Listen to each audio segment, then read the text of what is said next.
Diyos na puspos ng pag-ibig, puspos ng pagmamahal.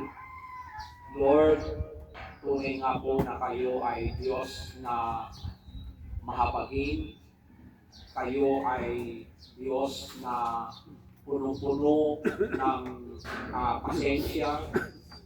At Panginoon, narito po muli ang inyong mga anak. Narito po muli kami, Panginoon, na nagkakasama-sama, nagkakatibong-tibong sa umagang ito para ikaw ay aming sambahin, ikaw ay aming luwalhatiin, dakilain sa dakong ito. Sa lugar na ito, Panginoon, na hindi po pinagpala. Salamat sa mga kaluluwa na nananahan sa lugar na ito na ginagamit po ninyo ang kanilang buhay. Patuloy po na mangusap po kayo sa kanila.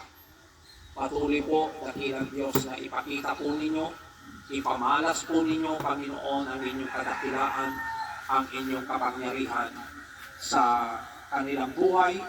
At ganoon din po na kami na narito, Panginoon, na Lord, sa pamamagitan ng inyong banal na Espiritu, ay mangusap kayo sa kaiputuran, Panginoon, ng aming mga puso, na kayo ay hindi nagkulang kailanman, Panginoon, sa aming buhay. Kaya salamat po, Ama, sa umagang ito. Katagpuin po ninyo kami, samahan po ninyo kami, at lahat ng nakatakda po namin gawin sa umagang ito para sa inyong gawain, O Diyos, ay tanggapin po ninyo, Panginoon. At ito po ay pagsamo namin na inaalay po namin ito sa inyo, O Diyos. Kalaki po nito, Panginoon. Patuloy na nagpapalinis po kami sa inyong banal na harapan. Lord, wala pong makasalanan na makatatayo sa inyong harapan, O Diyos.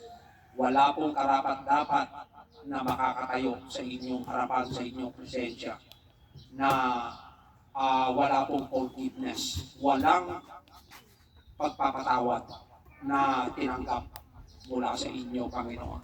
Kaya maraming salamat po. Ihanda niyo po ang aming puso, ang aming isipan sa umagang ito, Panginoon, para kami po ay makalapit sa inyo, makatulog sa inyo, dakilang Diyos, at tanggapin po ninyo, Panginoon, ang aming alay na pagsamba sa umagang ito, O Diyos. Maraming salamat po. Ang dahilan kung bakit kami narito, kung bakit kami nagsasama-sama dito, Panginoon, ay dahil lamang sa inyo, Panginoon. Ikaw po, Panginoon, ang aming Diyos. Ikaw po, Panginoon, ang aming tagapagligtas. At Lord, para sa inyo po ang pananambahang ito, Panginoon. Hindi po ginagawa po namin ito alang-alang sa tao. Ginagawa po namin ang pagtitipong ito dahil nariyan po ang aming Panginoong Jesucristo na nag-alay ng kanyang buhay, na nagsakripisyo ng kanyang buhay, nagpapako doon sa krus ng Kalbaryo, Panginoon, para ang bawat isa sa amin ay makatanggap ng kaligtasan na nagmumula sa inyo. Lord, nagbabanta po ang kapurasahan. Nagbabanta po, Panginoon, ang impyerno. Lord,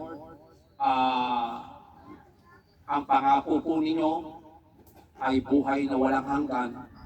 Ang pangako po ninyo, Panginoon, dadalhin po ninyo kami sa inyong paraiso, Panginoon. Yun po ang hinahangad po namin, dakilang Diyos.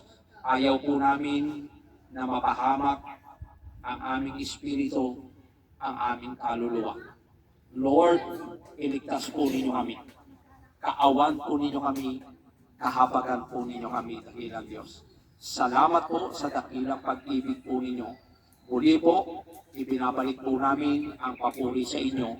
Lord, tulungan po ninyo ang mga kabataan po namin na sila ang nangunguna sa pag-aawitan namin, Panginoon. Lord, dagdagan pa po ninyo.